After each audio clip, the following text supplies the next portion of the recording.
We are They Might Be Giants. You're watching Stuff. How's it going, everybody? Hey there. Hey, look who's here.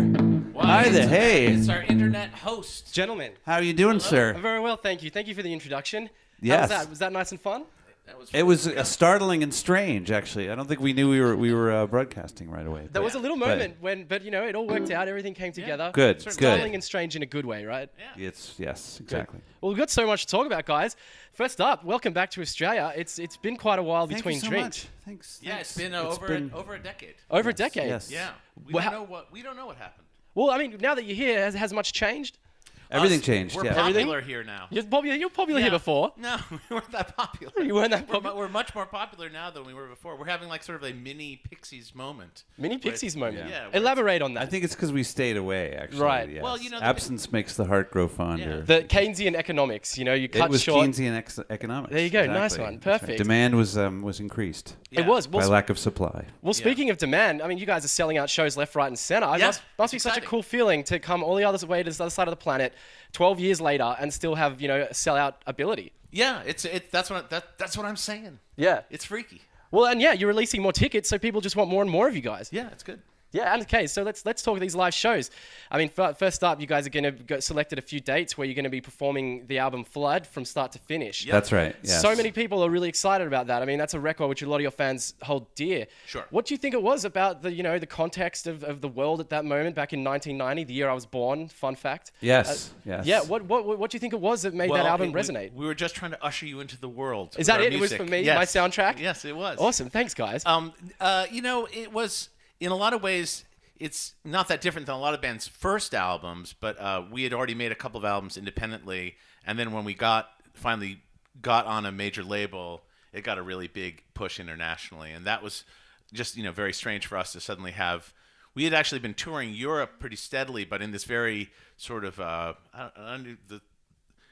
dumps. I guess we were playing in dumps, Right. all around Germany, and to suddenly have a chart hit in Europe and in the UK was just very, very odd for us. But it was great. It was tremendous fun. Yeah, awesome. And so how does it feel playing these songs live, playing the whole album from start to finish? Does it Well, take we you back? actually had to learn a bunch of songs. There's some there's a lot of songs on that album that we never really played that much live. Right. So we actually had to do a little private study and figure out some of the tracks. But it's for us, we perform a lot all the time, and just having more repertoire is always kind of just makes it more interesting for ourselves. Yeah, totally. Well, speaking of how you guys do perform a lot, I mean, I hear 2-hour-long sets, all that kind of stuff. You've got something like 16. Isn't that how people in Australia like it though? Don't they like their sets epically long? If it's a good band, yeah. If it's a crap band, but you guys are a good band, so go 3-4 hours. Go nuts. I just think of like AC/DC. There's like a famous documentary of AC/DC in the United States where like they're interviewing their roadie or something. And he's like.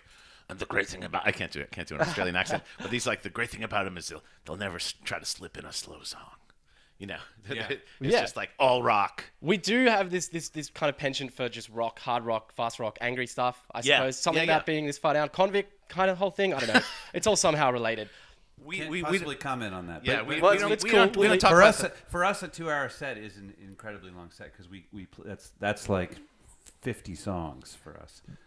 Well, a lot of music. But you guys surely have enough jams to kind of pack that out. How do you select your playlists? Well, we don't refer to them as jams. Sorry. I guess. That's one thing. Come on, guys, let's do some jams. uh, Come on, jams, tunage, Jams. it's all good. but we have a new album out called Nanobots, and the live show is basically divided between the new material, the new jams from Nanobots, which is I think we learned like 8 songs from the new album. Yeah, and then we play the songs that were sort of quote unquote hits, which weren't actually ever hits in the United States, but which are the ones that we made videos out of that people remember. And then we have the final category, which is music that the diehard cult members like, which some of which are album tracks from Flood or album tracks from other albums that people are just going, I can't believe they're playing this song. Do you get much feedback from the fans? Do you get the diehards saying like, yes, you nailed it, or you get them saying, why didn't you play that song? We get both actually. Right. Yes, you nailed it. Why didn't you play that song? Those are both common. Well, what sort of are you going to be? Which of these 3 categories are you going to be appeasing to for your Australian shows? All of them. All of them? All of them. Yeah. Yes. We're going to be not playing certain songs. Yep. why didn't we play those songs? Yeah, you'll be But getting we that. do. And then we'll be nailing other songs. Yeah, we get to a lot of material. We probably actually play 32 songs in a show or something Yes. Wow. like that. So massive. yeah, they're I was short. exaggerating when I said 50, but it's quite a lot of songs. 32 is pretty close They're to 50. short, yeah. Yeah, close enough. Well, which you guys prefer? Do you prefer playing the new songs? Sorry, not jams. The new songs or the classics? You know, I like playing the songs that we haven't played in a while. I mean, that's Yeah. It's kind of thrilling to pull stuff out that some of which we never learned in the first place. Right. Which are these old songs. That's fun, and it's really a gas to play the new material. Actually, that's great. We have a few that we're still learning, but maybe we'll be finished learning them by the time we're done with. I this would like tour. to get like that. There's a song Icky on the new album. Icky. That Yep. I've got to learn. Yeah. I've got to learn the melodic part. We're gonna learn that. Still we're haven't gonna- got it on lock? Don't have it. I don't have it. We don't have it under on my, There's also a song under my called- fingers. There's a song called Black Ops, which is a great song that Flansburgh wrote on the new album that we have to figure out an arrangement for because it's kind of not obvious how to do it live, but I Right. think it'll be really It's a effective super once we- weird song in the way it's put together. So it's like how to take it to the stage is really an open question. Yeah. Like it might actually even be too slow to be Too stage. slow. Well, you know, we're like AC/DC. In that Right, way, right. You know? Don't want to slip a slow one in. You can't afford No, to. Not with no. Australian crowds. No. Yeah, so you played Melbourne last night. I mean, how did the tracks go? What kind of playlist did you give those guys? Well, we did something similar to what I described. Okay. Some new stuff, some old stuff, and some catalog. Yep.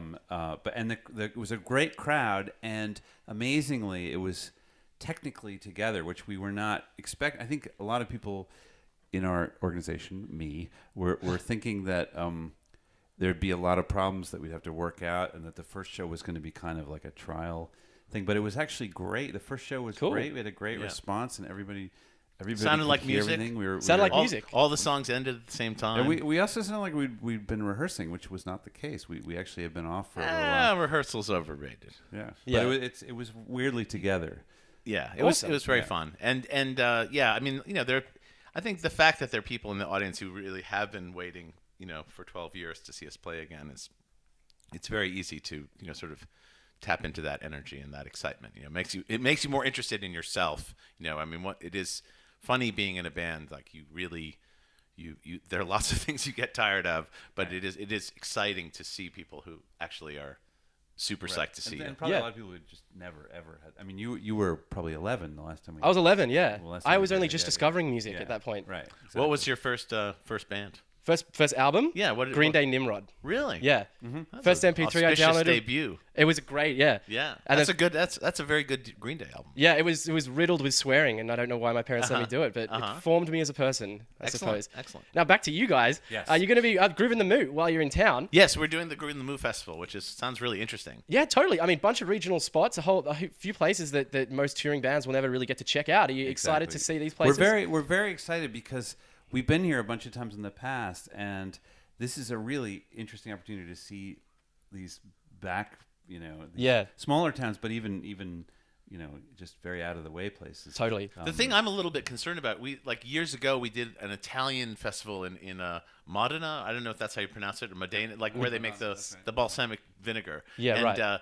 And we were doing this like communist festival. Wow. And it's either a communist festival or a fascist festival, so make your own choice. But we were at this big music festival, and it was extremely disorganized, and there was no food. We were there for basically like a 20-hour interval. Wow. And there was just no food provided, and we're in the middle of nowhere. Yeah. And we had no way to get somewhere else. That's probably Groovin the Moo is going to be similar to that. Well, but- that's my fear. I mean, it sounds really exciting to go to all these rural places and just see what happens, because I guess it's really well attended. But I hope they have like little sandwiches. Oh yeah, I mean, it's not. It's like back in the 80s it may have been something different, but now these are these hustling little kind of small cities. There'll be Right. McDonald's. Right. you know, Oh, God, no. Yeah. Oh, No. sorry. Anything that you guys, I'm sure. they'll have, in other words, there'll be prepared food. Yeah, Not you'll have just a place prepared- where they grow. You guys food. will be very looked after. We're good yeah. with touring bands like that on festivals.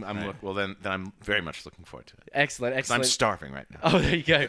Well, now, so you guys, for want of a better term, OGs of this whole music, playing a festival such as Groovin the Moo, are you going to be checking out any of the other bands? Are you going to be interacting with any of them? Absolutely, yeah. We met one of the bands that will be on the bill, and I'm forgetting their name now. but they're from Scotland. We actually just did a show on a bill with them. Oh, in Frightened Rabbits. Frightened Rabbits? Frightened Yeah. Rabbits. Yep. Yes, we played with Yeah. them in Philadelphia a few weeks And ago. And they were cool? Yeah, and They they're were very very cool. nice. Yeah, Sweet. really nice guys, and they had a really really cool sound. And I guess what is the band from New York? Matt and Kim. Matt and Kim Ah, are going yes. to be there, and I'm really interested in seeing their show, Right. just because I've heard a lot of their recordings and I've seen their videos, and you sort of feel like you know the band, but I actually have no idea what their stage show is like, and I suspect this might actually be the best part of what they do. Their recordings are cool, but I get the feeling like as a live act, it might be just like a really exciting thing. Comes alive. Yeah. Yeah, totally. Well, awesome. Thanks so much. That's all the questions I had for you today, Oh guys. no, yeah, that was great. Thanks so much for chatting. I'll let you go You're get a some pro, food. man. Thank you. No, you guys. I work with what I'm given. Thank you very much. No. But yeah, I'll let you go get some food, and thanks so much for chatting. Thanks Great. for having Thanks, us. guys. Jams. Cool. Jams.